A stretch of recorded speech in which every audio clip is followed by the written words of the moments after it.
the bloody violence on the border of Israel overnight. More than 52 people shot dead. Now, it was a striking contrast yesterday.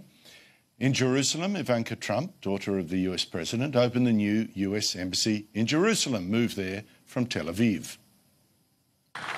On behalf of the 45th President of the United States of America, we welcome you officially and for the first time to the Embassy of the United States here in Jerusalem, the capital of Israel. Meanwhile, on Israel's border with Gaza, which is controlled by the Hamas terrorist group, thousands of Palestinians protested against Israel's existence, against its founding 70 years ago, and against the US moving its embassy to Jerusalem, which Palestinians also claim as their capital. Israeli soldiers shot dozens of the protesters near the border fence, including teenagers, and the optics, superficially at least, seem compelling. Here's heavily armed Israelis slaughtering Palestinian civilians, and that's exactly the picture the Palestinian leadership wanted. Palestinian politicians like Mustafa Barghouti are exploiting this, and with some success. I've met so many ministers, so many prime ministers in the world who always told us, why don't you march peacefully? This is exactly what we are doing. Excuse me, peaceful protests? Not so. There were the stone throws, for instance, and groups of potentially armed men hiding behind smoke screens of burning tyres, just waiting for the fence to fall, or trying to storm it while throwing Molotov cocktails. And if those thousands of protesters had broken through into Israel, what then? How many Jews would they kill? الموت الموت لأمريكا الموت الموت لأمريكا الموت الموت للصهاينة القدس رايحين شهداء بالملايين.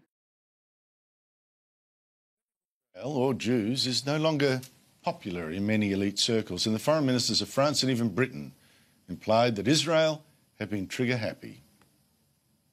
Obviously, we're extremely saddened by the loss of life that's taken place, and we understand that there are some people who've been provoking that violence, but on the other hand, there's got to be a restraint in the use of live fire. But Donald Trump's White House spokesman, at least, blames Hamas, which controls Gaza, and deliberately incited these protests.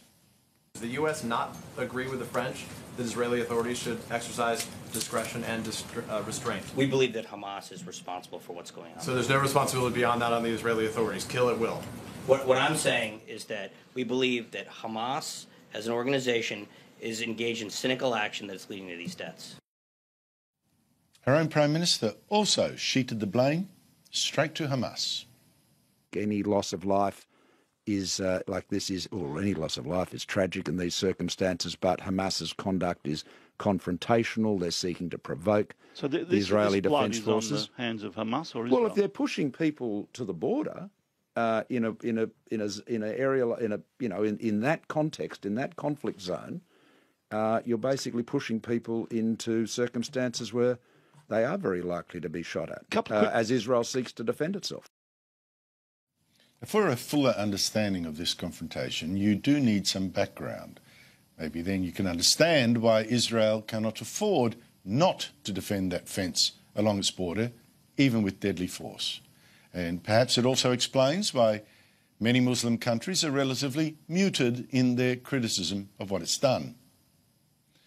For one, Hamas is an Islamist terrorist group. Its charter still calls for Israel to be wiped from the map and Jews to be killed. Hamas soldiers have in the past fired many rockets at Israel and dug tunnels under the fence to attack Israeli towns, take hostages.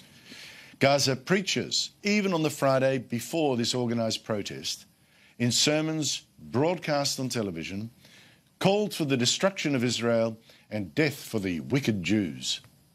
إلا إذا تركوا فسادهم وإفسادهم ليس بيننا وبينهم إلا مواضع الإرهاب، مواضع اللقاء، مواضع إبادة هذه الدولة، لأنه لا يوجد فساد في الأرض إلا خلفه هؤلاء اليهود. In fact, even children in Gaza are taught by Hamas television to hate Jews and kill them. شو بيسوي طب الشرطي؟ بحبس الحرامي واللي بيعمل مشاكل وبطخ اليهود صح؟ انت بدك تصيري زيه؟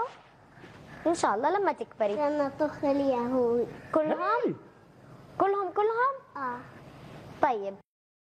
And the Israeli military says Hamas on a Facebook page urged followers to bring a knife or a gun to yesterday's protests and to try to kidnap an Israeli soldier if the fence did come down.